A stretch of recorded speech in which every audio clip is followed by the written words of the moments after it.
Shalom Bapak Ibu Saudaraku yang dikasihi dalam kasih Tuhan. Kita bertemu di dalam ibadah kita pada pagi hari ini. Apapun keberadaan kita percaya bahwa Tuhan selalu beserta dengan kita. Pemeliharaan Allah sungguh nyata, sungguh sempurna di dalam hidup kita. Karena Dialah Allah yang baik, Allah yang mengasihi kita. Mari kita angkat pujian ini.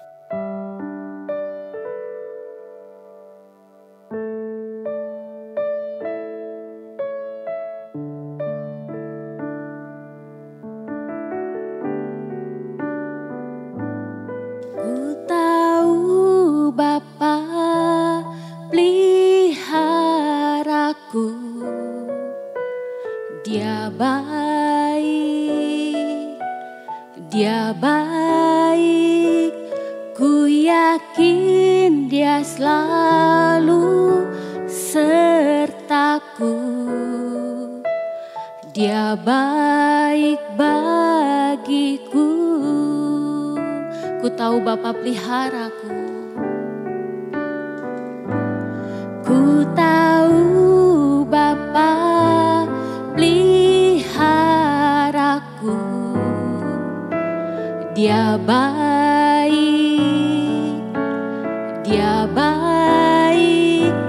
ku yakin Dia selalu sertaku.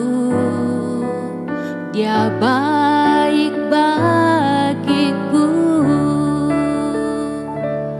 Lewat badai cobaan, semuanya mendatangkan kebaikan. Ku tahu Bapa peliharaku.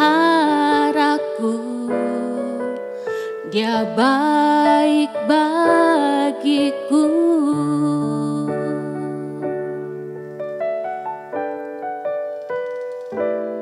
Ku tahu Bapa peliharaku. Dia baik,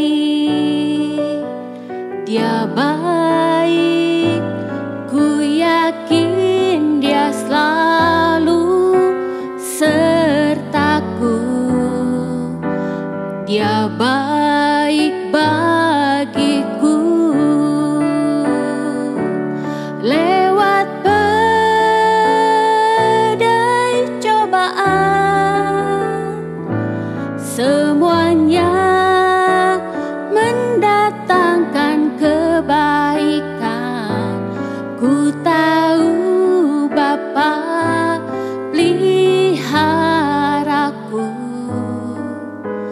Dia baik bagiku. Lewat badai cobaan, semuanya mendatangkan kebaikan. Ku tahu Bapa peliharaku. Dia baik bagiku. Ku tahu Bapa peliharaku. Dia baik bagiku. Dia baik bagiku. Dia baik bagiku.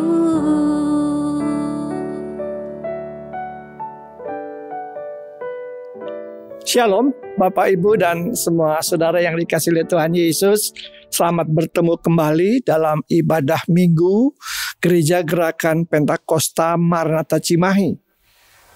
Kita bertemu kembali dan kita tahu bahwa kita adalah orang-orang yang mempercayakan hidup, mempercayakan keluarga, mempercayakan pelayanan kita di bawah tangan Tuhan Yesus yang sangat kuat itu.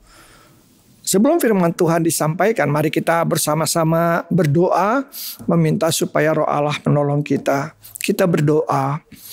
Bapa di dalam surga, Allah pencipta langit dan bumi, Allah yang mengasihi kami dengan kasih yang tidak berkesudahan. Dan kami mengenal itu, kami menerima itu sebagai karunia dan anugerah di dalam pribadi Tuhan Yesus Kristus, Anak Allah, Juru Selamat manusia, yang sudah menyatakan segala sesuatu dalam hal yang berhubungan dengan iman kami kepadanya dan banyak pengetahuan tentang kerajaan surga. Hari ini kami mohon diberkati lagi oleh Tuhan dalam pelayanan firman Tuhan. Kami yang menyampaikan dan semua saudara Bapak Ibu yang mendengarkan di rumah dan siapapun, Roh Kudus menolong, diberkati dan menjadi berkat untuk banyak orang. Dan kami menjadi orang-orang yang tahu menghargai diri sendiri, tahu menghargai Allah, takut akan Tuhan, dan menghargai orang lain sebagaimana Kristus menghargai mereka. Ini kami Tuhan. Lindungi kami dalam kuasa darah Yesus. Panah-panah roh jahat, kuasa kegelapan, kau telah dipatahkan oleh kuasa kematian dan kebangkitan Kristus. Dan kami mohon kepada Bapa di surga, ada dalam pengurapan Tuhan. Haleluya. Amin. Bapak, Ibu, dan semua saudara yang dikasihi oleh Tuhan Yesus, dalam sejarah Alkitab, dalam sejarah keselamatan, dalam sejarah gereja, dan ini juga berbicara tentang apa kata firman Tuhan, bahwa ketika Allah menciptakan manusia, kita tahu bahwa Adam diciptakan dari debu tanah, sedangkan Hawa diciptakan dari tulang rusuk daripada Adam. Dan saudara kekasih dalam Tuhan, pada waktu diciptakan manusia segambar dan serupa dengan Allah. Mereka punya hubungan dengan Allah sangat baik. Dan kemudian Allah sering datang mengunjungi mereka di Taman Eden pada waktu itu. Allah begitu bangga dengan ciptaannya. Sebab itu Alkitab mengatakan yang diciptakan Allah baik adanya. Semuanya baik. Kata Alkitab baik, kata Allah baik, maka itu dalam ukuran sorga, saudara. Saudara, Allah memerlukan manusia.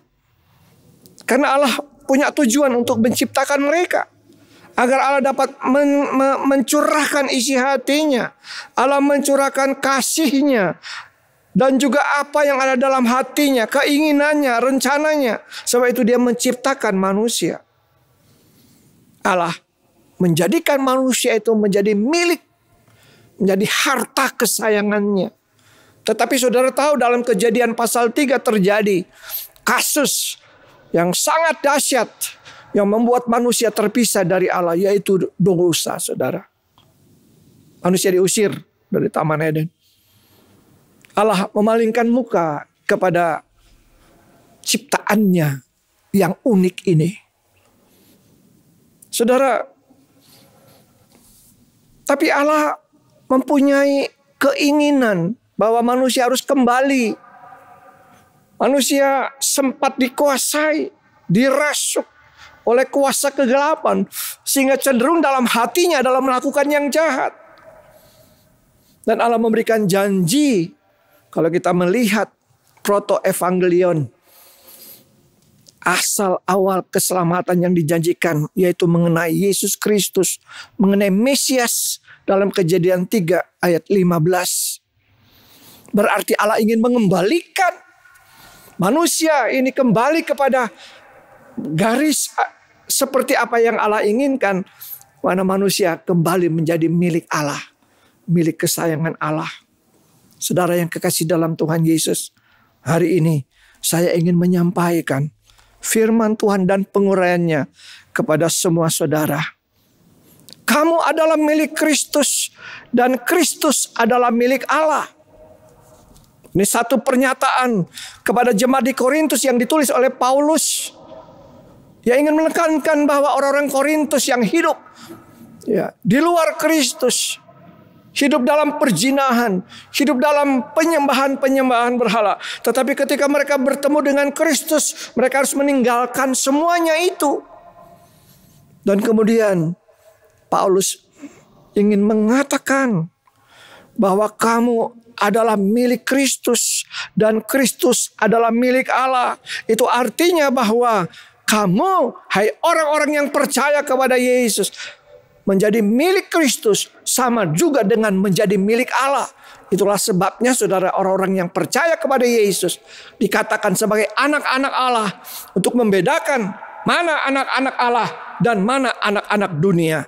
Mana anak-anak Allah yang jelas tujuannya adalah surga, dan mana anak-anak dunia, anak-anak roh jahat, anak-anak setan. Sebab itu tema hari ini saudara, milik kesayangan Tuhan. Saya pernah menyampaikan ini dalam renungan pada Rabu beberapa bulan yang lalu.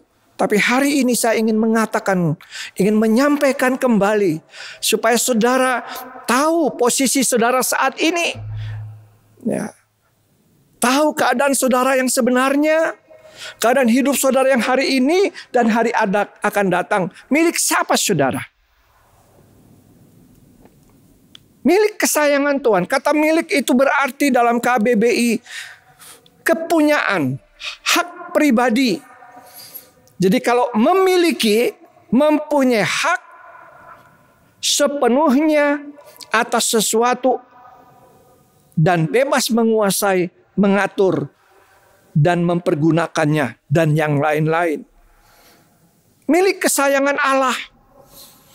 Saudara, memang di dalam 1 Korintus 3 ayat 23 yang saya katakan tadi, bahwa jemaat di Korintus yang percaya, yang bertobat kepada Kristus pada waktu itu, Paulus ingin mengatakan, kamu adalah milik Kristus. Karena kamu telah bertobat dari dosa-dosamu, datang kepada Kristus mohon pengampunan dosa. Maka karena Kristus adalah milik Allah, maka kamu juga menjadi milik Allah. Saudara, dalam kitab Roma pasal yang ke-14 ayat 8, sebab tidak ada seorang pun, ayat 8, sebab jika kita hidup, kita hidup untuk Tuhan, dan jika kita mati untuk Tuhan. Jadi baik hidup atau mati, kita adalah milik Tuhan. Sekarang kita mau melihat, tadi saya sudah mulai dengan bagaimana manusia yang tadinya dekat dengan Allah dalam hubungan tanpa dosa, tanpa kegagalan, tetapi mereka dalam kekudusan, dan Alkitab menulis bahwa mereka segambar dan serupa dengan Allah. Tapi karena dosa, semuanya menjadi amburadul. Manusia menjadi pemberontak. Ya. Dan itu saya sampaikan bahwa akibat dosa begitu dahsyat kepada manusia.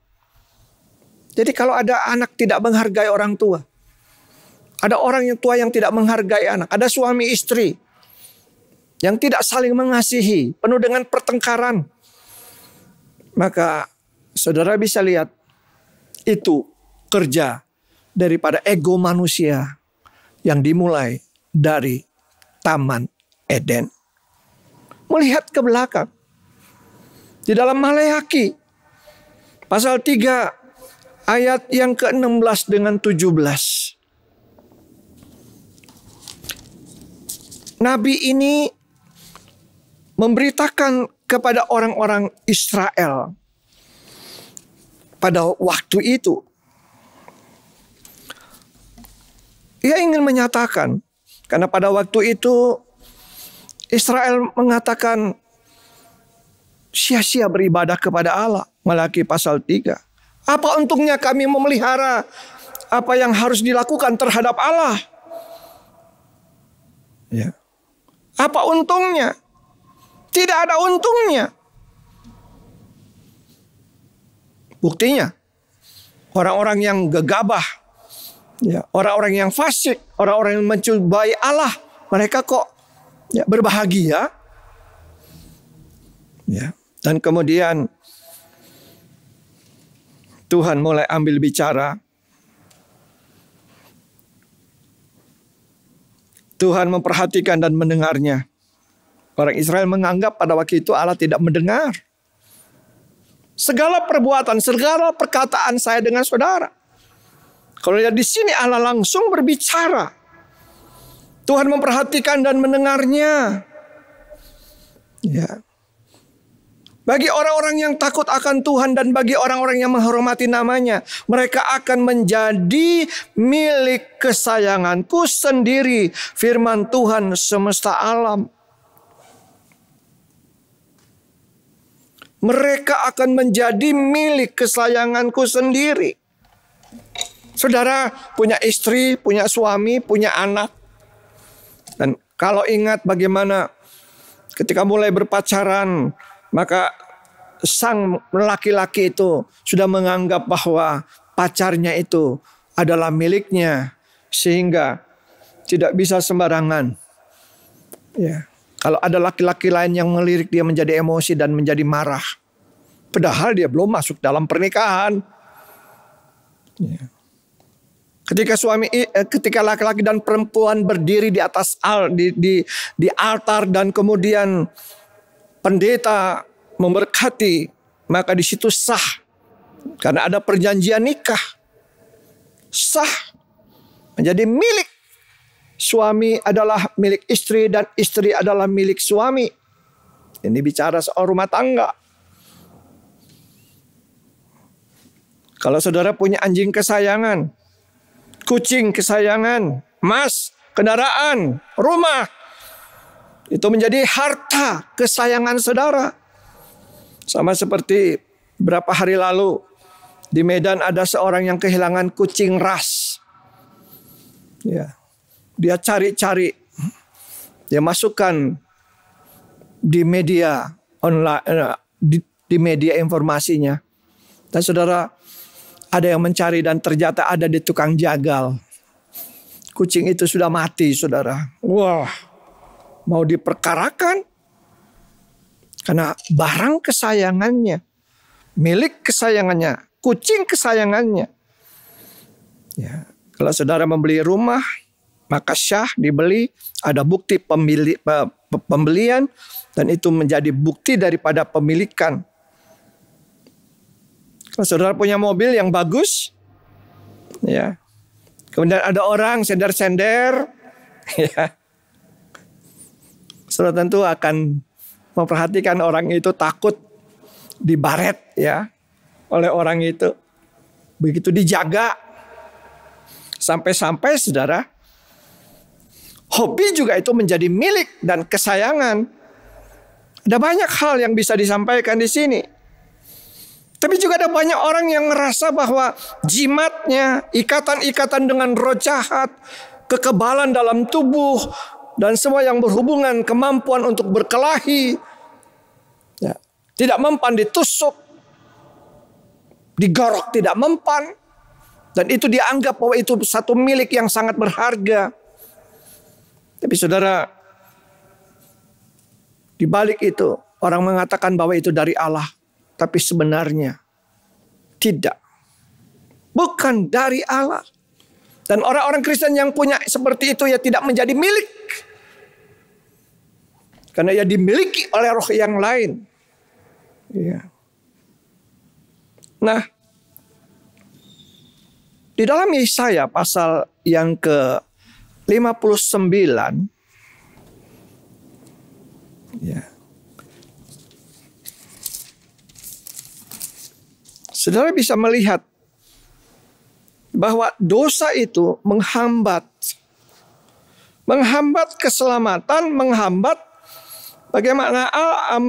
Allah untuk leluasa mengatur hidup saudara. Seringkali saudara mengatakan Allah tidak mendengar, Allah tidak menjawab, Allah tidak menolong saya. Ya. Saya ini bukan milik Allah, padahal saya sudah mengasihi Allah, kok hidup saya susah terus. Yesaya pasal 59 berbicara, sesungguhnya tangan Tuhan tidak kurang panjang untuk menyelamatkan. Tangan Tuhan tidak kurang panjang untuk menyelamatkan, dan pendengarannya tidak kurang tajam untuk mendengar seruan doa. Tetapi yang merupakan pemisah antara kamu dan Allahmu ialah segala kejahatanmu, dan yang membuat dia menyembunyikan diri terhadap kamu sehingga ia tidak mendengar ialah segala dosamu. Sebab tanganmu cemar oleh darah dan jarimu oleh kejahatan. Mulutmu mengucapkan dusta, lidahmu menyebut-nyebut kecurangan. Saya ingin mengatakan kepada kita, kalau saudara sudah mempunyai Tuhan Yesus, dan saudara meyakini, dan melalui firman ini saudara bisa mengatakan bahwa aku sesuai dengan firman Tuhan, aku adalah milik Kristus. Dan kalau Kristus milik Allah, maka aku juga adalah milik Allah. Tidak ada agama lain yang mengajarkan seperti ini. Ada seorang mengatakan, aku birong Pak. Keluar dari kampung aku miskin. Aku tidak punya apa-apa. Tapi ketika aku percaya kepada Yesus, aku menghargai diriku. Dan aku mengatakan bahwa Kristus menghargai diriku. Karena Kristus menebus aku. Saudara, kepemilikan Allah dalam hidup saya dengan saudara dimulai dengan pertobatan yang jelas. Ya. Tangisi dosa di hadapan Tuhan. Tidak ada yang tersembunyi dan engkau bisa mengatakan, Tuhan, aku orang berdosa, Tuhan. Dalam kesaksian-kesaksian kebaktian kebenaran rohani, ada banyak orang-orang yang ditantang untuk maju ke depan sebagai bukti bahwa mereka adalah orang-orang yang mau mengambil keputusan bulat untuk meninggalkan dosa dan datang kepada Kristus, boleh mengalami pengampunan dosa.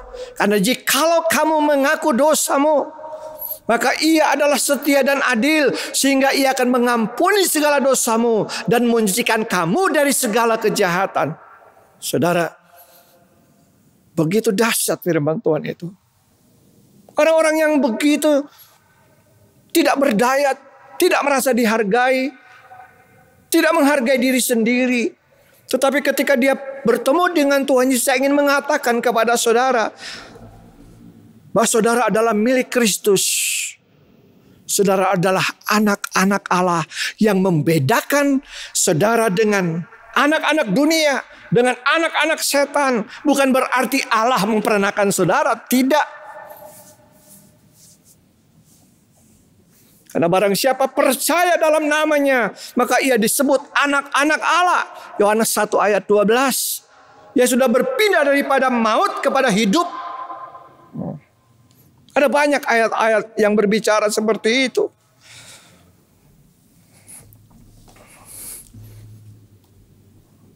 Saya sangat senang sekali saudara dengan satu ayat yang berbicara, tadinya kita dimiliki oleh dosa. Hidup sia-sia yang turun dari nenek moyang kita. Tetapi kemudian kita ditebus.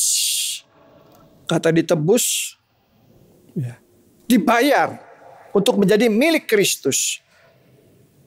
Dibayar oleh darah Kristus. Dibayar oleh pengorbanan Kristus. Karena saudara berharga. Hai istri, saya ingin mengatakan kepadamu, hai suami, hai anak-anak, hai orang tua. Kalau tidak ada yang menghargai engkau, tidak ada yang menyayangi engkau, aku mengatakan kepadamu, Kristus menghargaimu. Kristus sayang kepadamu. Haleluya. Haleluya. Engkau menjadi harta kesayangan. Keluaran 19 ayat yang kelima. Kepada Israel, kita adalah Israel baru. Orang-orang Israel sekarang banyak yang tidak percaya kepada Kristus.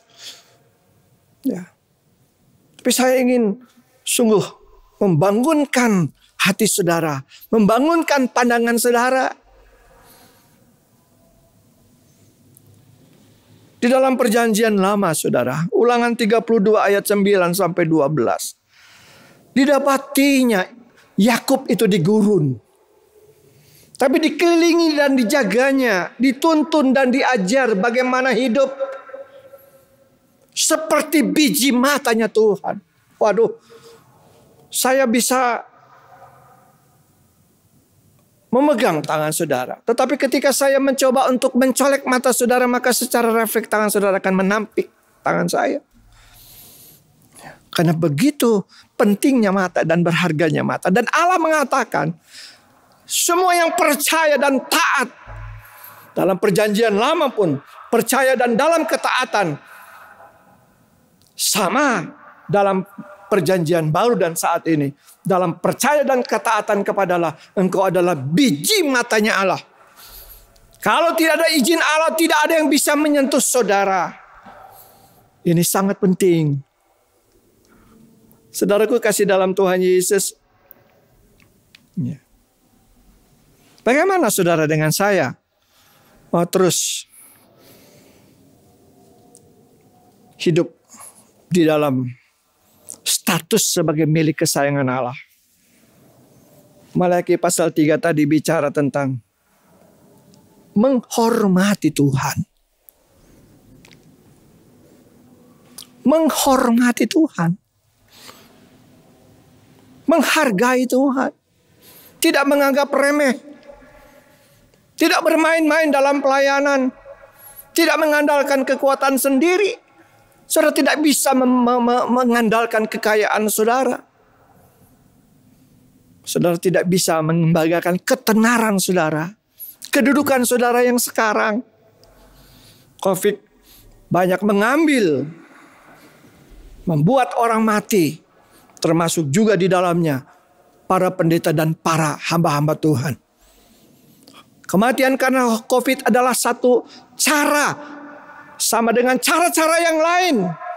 Kecelakaankah, ditabrak mobil, kereta api yang bertabrakan dan sebagainya. Cara untuk manusia mati. Tetapi itu bukan yang dibahas di sini. Yang perlu dibahas, apakah saudara mempunyai keyakinan ketika saudara mati, maka saudara akan masuk ke dalam surga.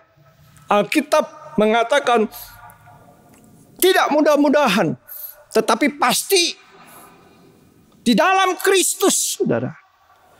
Kalau dia menjadi milik Allah, maka ia bukan ada di neraka. Tapi kalau dia menjadi milik Allah, milik Kristus, maka milik Kristus tempatnya di mana Kristus ada. Saudara yang kasih dalam Tuhan Yesus, kita masih harus berjuang dalam hidup. Kita masih harus terus melakukan segala yang diberikan oleh Tuhan sebagai tanggung jawab kita sebagai ibu, sebagai suami, sebagai istri, sebagai pelayan Tuhan, sebagai majelis gereja, sebagai sintua, sebagai seorang pekerja, seorang pengusaha. Hati-hati saudara, bahwa Tuhan pun menghargai orang-orang lain. Tidak bisa saudara semena-mena dengan pegawai saudara. Tidak bisa saudara semena-mena dengan orang-orang yang saudara anggap orang yang tidak berharga. Karena Kristus menghargai mereka. Injil adalah kesukaan. Beritakan Kristus kepada orang-orang yang merasa bahwa dia adalah orang yang terpuruk. Ceritakan bahwa Kristus menghargai dia. Ceritakan bahwa Allah mau menjadikan dia sebagai milik kesayangan Allah. Dan inilah yang bisa saya sampaikan hari ini. Hormati Tuhan dalam hidup. Takut akan Tuhan. Mata Tuhan ada di segala tempat. Jangan tinggalkan Kristus. Kalau di antara pendengar pada hari ini adalah orang-orang yang mengundurkan diri dari Kristus, saya bilang kasihan saudara. Saudara tidak lagi menjadi milik Allah karena saudara kecewa dengan manusia. Allah tidak pernah mengecewakan saudara. Yesus tidak pernah mengecewakan saudara. Kalau saudara kecewa kepada manusia, jangan saudara coba-coba tinggalkan Tuhan Yesus. Iman kepada Kristus yang sudah menjadikan saudara adalah miliknya. Ini penting saudara dan sangat penting untuk hidup di dunia ini sampai kita masuk kepada koma, kematian datang, dan kita harus bertanggung jawab untuk di dalam dunia kekekalan, dalam dunia orang mati, dan pada waktunya di mana Kristus akan membangkitkan orang-orang mati, dan kita ada di tempat di mana milik Kristus ada bersama dengan Kristus. Hadapi hidup ini dengan bijaksana, dengan hati yang terbuka kepada Allah. Pada pimpinan Tuhan, kuasa Roh Kudus, pribadi Roh Kudus adalah meterai yang menjadikan saudara dengan saya milik Kristus. Tuhan memberkati kita. Amin. Mari kita berdoa bersama-sama. Bapa di dalam surga, kami datang kepadamu. Kami berterima kasih karena ada ayat-ayat Alkitab yang dibacakan dengan penguraiannya. Biarlah ini memberikan dampak yang besar dalam hidup kami. Kami dapat menghargai diri sendiri dan menghargai Kristus. Tidak mengejek Kristus, tidak menganggap remeh Kristus. Tuhan kami, anak Allah yang hidup. Nah, Ia sendiri dan Allah sendiri yang mengatakan melalui firman Allah bahwa kami adalah milik Kristus dan Kristus adalah milik Allah. Kalau kami takut akan Tuhan, kami menghargai Tuhan, maka kami akan menjadi milik kesayangan Tuhan sendiri. Jadi milik pribadi Tuhan. Dan itu Alkitab menyatakan. Tuhan tolong, Roh Kudus Engkau ada di dalam setiap hati orang yang percaya kepada Yesus. Mampukan kami untuk dapat melihat segala sesuatu dengan bijaksana, mengambil perkataan, berbicara, omongan, dan juga tindakan-tindakan yang memuliakan Tuhan Yesus. Dan menunjukkan bahwa kami adalah milik Tuhan. Harta kesayangan Tuhan, seperti dalam perjanjian lama Tuhan mengatakan itu kepada umat yang percaya kepada Tuhan Yesus. Tolong lindungi kami dari COVID-19. Kami, rumah tangga kami, keluarga kami, dan anak-anak. Dan kami percaya bahwa hidup kami dalam tangan Tuhan. Apapun yang terjadi, kami tahu kehendak Tuhan yang jadi. Dalam nama Yesus kami berdoa. Amin. Shalom, Tuhan memberkati.